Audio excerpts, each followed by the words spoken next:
নির্বাচনের আগে high profile ২০ জন পাচ্ছেন গানম্যান।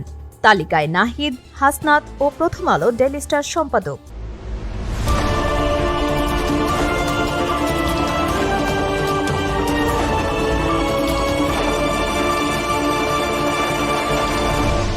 Channel CB. স্বাগতম সিবি নিউজে। আসন্ন জাতীয় নির্বাচনকে কেন্দ্র করে দেশের নিরাপত্তা ব্যবস্থায় বড় পদক্ষেপ নিল সরকার। উচ্চ ঝুঁকিতে থাকা দেশের ২০ জন বিশিষ্ট ব্যক্তির জন্য বিশেষ গানম্যান ও ব্যক্তিগত নিরাপত্তা রক্ষী নিয়োগ দেওয়া হয়েছে। এই তালিকায় যেমন আছেন জুলাই বিপ্লবের সম্মুখ সারির নেতারা, তেমনি আছেন দেশের শীর্ষস্থানীয় রাজনীতিবিদ ও সম্পাদকগণ।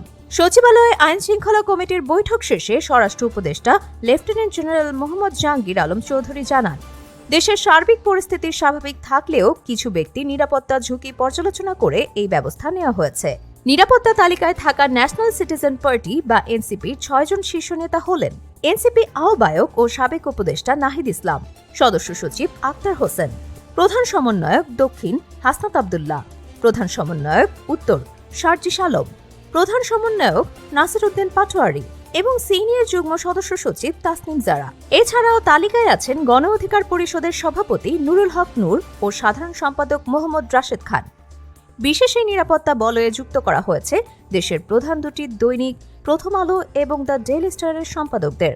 এছাড়া সরকারের কাছে গানম্যান ও অস্ত্রের লাইসেন্সের জন্য আবেদন জানিয়েছেন আরও বেশ কয়েকজন প্রভাবশালী নেতা, যাদের মধ্যে আছেন জামাতে ইসলাম আমির doctor Shafiqur Rahman, JP chairman Anwar Hossain Manju, barrister Andalib Rahman Partha, LDP সভাপতি colonel of Oli Ahmad, Zonayed Psaki এবং চরমোনাই পীরের দল ইসলামী আন্দোলনের ইউনুস আহমেদ শেখ।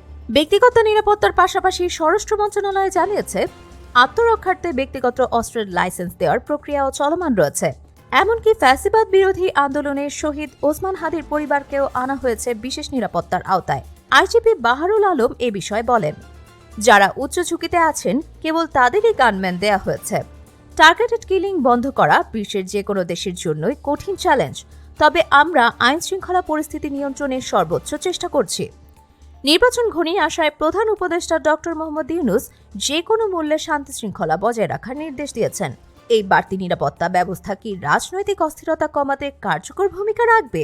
আপনার মতামত কমেন্টে জানান। প্রতিদিন গুরুত্বপূর্ণ আপডেটের জন্য আমাদের চ্যানেলটি অবশ্যই সাবস্ক্রাইব করুন।